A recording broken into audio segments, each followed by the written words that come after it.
Good morning विद्यार्थियों। BA part first की online class में आपका स्वागत है। विद्यार्थियों, पिछली क्लास में हमने आधुनिक दृष्टिकोण के अनुसार अंतर्विज्ञान की अर्थ, परिभाषाएं और क्षेत्र देखा था। आज की क्लास में हम आधुनिक दृष्टिकोण की विशेषताओं का अध्ययन करेंगे। पहली जो विशेषता आधुनिक दृष्टिकोण की वह है वैज्ञानिक अध्ययन पद्धतियों पर बल। आधुनिक राजनीतिक विज्ञान में अध्ययन की अनेक नवीन व वैज्ञानिक अध्ययन पद्धतियों पर बल दिया गया है, जैसे सर्वेक्षण, विश्लेषण, संश्लेषण, गणितीय प्रतिरूप, अनुरूपण आदि। विद्यार्थियों, हमने देखा था कि परंपरागत जो अध्ययन है उसके अंतर्गत उपदेशात्मक, वर्णनात्मक, विवरणात्मक आदि अध्ययन पद्धतियाँ थी, जिसमें केवल किसी चीज़ का के विषय में उपदेश दे दिए जाते थे, वर्णन कर दिया जाता था उसका।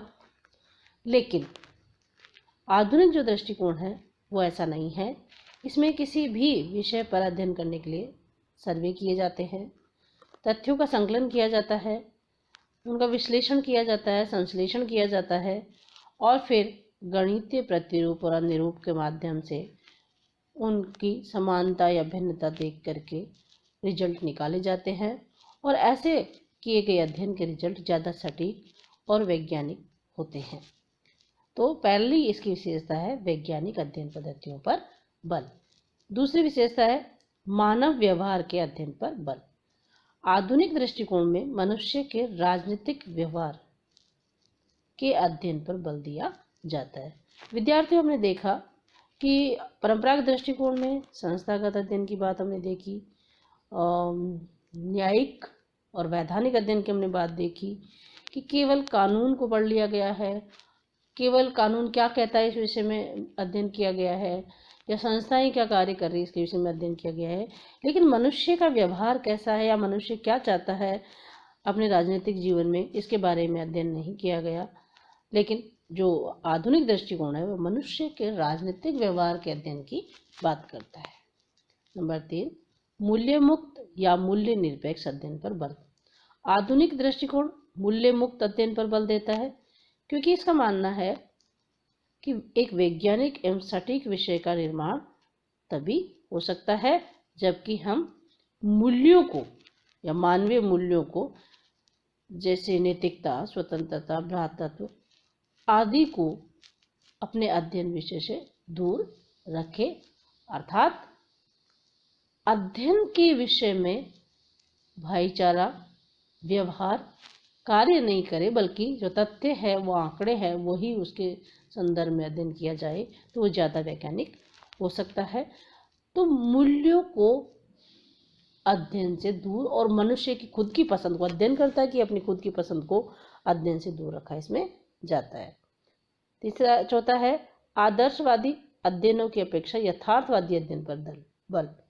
आधुनिक राजनीतिक विज्ञान में काल्पनिक और यथार्थवादी अध्ययन की बजाय यथार्थवादी या वैज्ञानिक अध्ययन पर बल दिया जाता है। काल्पनिक और आदर्शवादी अध्ययन नहीं है ये, इसमें यथार्थ में जो हो रहा है और वैज्ञानिक जो अध्ययन है उस पर बल दिया जाता है। अंत अनुशासनात्मकता पर बल। आधुनिक राजनीतिक विज्ञान अध्ययनकर्ताओं ने अंत अनुशासनात्मकता पर बल देते हुए राजनीति विज्ञान में अन्य विषयों जैसे समाज विज्ञान, मनोविज्ञान, अर्थशास्त्र आदि में विकसित प्रविधियों और तकनीकों को अपनाने पर बल दिया है। अर्थात दूसरे विषयों में जो नई नई अध्ययन पद्धतियाँ और जो नए नए दृष्टिकोण विकसित हैं उन्हें राजनीति विज्ञान के अंतर्गत अपनाने की बात कही है। इसलिए ये केवल संकुचित आधार पर अध्ययन करने की बात नहीं करता, ये केवल राजनीतिक पक्ष के अध्ययन करने की बात नहीं करता, बल्कि मनुष्य के जीवन के विभिन्न पक्षों के अध्ययन की बात करता है और राजनीतिक विज्ञान विषय को समाज विज्ञान के अन्य जो विषय हैं उनसे जोड़कर पढ़ने की बात करता है, ताकि सही और वैज्ञानिक अध्ययन किया जा सके। अगला है शोध व सिद्धांत में घनिष्ठ संबंध। विद्यार्थियों, हम देखते हैं कि अगर हमारा अध्ययन का जो विषय है उसमें शोध और सिद्धांत में कहीं न कहीं संबंध होगा, अगर हमारा अध्ययन तथ्यों पर और आंकड़ों पर आधारित है। तो चूंकि हमने जो अध्ययन किया है उससे रिलेटेड ही रिजल्ट हमारे सामने आएगा। तो आधुनिक दृष्टिकोण भी तथ्यों के अध्ययन की बात करता है, आंकड़ों के अध्ययन की बात करता है। इसलिए जो आधुनिक दृष्टिकोण है उसमें शोध और सिद्धांत में घनिष्ठता पाई जाती है। नेक्स्ट है व्यापक समस्याओं का मूल्यांकन व समाधान। विद्यार्थियों, अब तक हमने देखा कि राष्ट्रीय, अंतर्राष्ट्रीय और स्थानीय समस्याओं का अध्ययन तो परंपरागत दृष्टिकोण भी करता था, लेकिन वो केवल अध्ययन तक सीमित था। आधुनिक दृष्टिकोण न केवल व्यापक समस्याओं का अध्ययन करता है, बल्कि उसके तुरंत समाधान की बात भी करता है। इसमें न केवल समस्याओं को देखा जाता है, बल्कि समस्याएं क्यों आई है और उसका क्या समाधान हो सकता है, इस बात पर भी बल दिया जाता है। फिर है वैज्ञानिकता पर बल। आधुनिक दृष्टिकोण के अंतर्गत राजनीति विज्ञान को अधिकाधिक वैज्ञानिक बनाने का प्रयास किया गया है, अर्थात अध्ययन पद्धतियाँ आधुनिक होगी, तथ्यों, आंकड़ों, विश्लेषण, संश्लेषण पर आधारित होगी और उसके आधार पर एकत्रित किए गए तथ्य ज़्यादा सटीक और वैज्ञानिक होंगे और रिजल्ट भी ज़्यादा वैज्ञानिक होगा। तो निश्चित रूप से हमारा विषय है जो वैज्ञानिक बनेगा। अब है परंपरागत और आधुनिक दृष्टिकोण में अंतर। आप इसका जब हम दोनों दृष्टिकोण पढ़ चुके हैं तो आप डिटेल में आप विद्यार्थियों आप खुद स्वयं कर लोगे कि परिभाषा संबंधी अंतर, परिभाषाएं दोनों की अलग अलग है, भिन्न भिन्न है, आपने देखा। अध्ययन क्षेत्र संबंधी अंतर, अध्ययन क्षेत्र में भी दोनों अलग अलग विषयों को शामिल करते हैं। अनियंता व अंतर अनुशासनात्मकता का अंतर, एक जहाँ केवल राजनीति विज्ञान को अकेले में पढ़ना चाहता है, वहीं एक दूसरे विषयों के साथ जोड़कर इसको पढ़ने की बात करता है। मूल्य संबंधी अंतर, एक मूल्यों से युक्त मानता है अध्ययन को या मूल्यों को शामिल करने की बात करता है अध्ययन में, और दूसरा मूल्यों से मुक्त रह करके अध्ययन करने की बात करता है। शोध और सिद्धांत संबंधी अंतर, परंपरागत दृष्टिकोण में जहाँ शोध और सिद्धांत में अंतर होता है, वहीं आधुनिक दृष्टिकोण में शोध और सिद्धांत में घनिष्ठता पाई जाती है।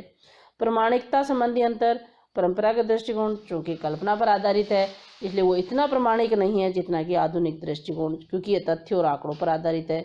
वैज्ञानिकता का अंतर, परंपरागत दृष्टिकोण वैज्ञानिकता पर आधारित नहीं है, जबकि आधुनिक दृष्टिकोण वैज्ञानिकता पर आधारित है।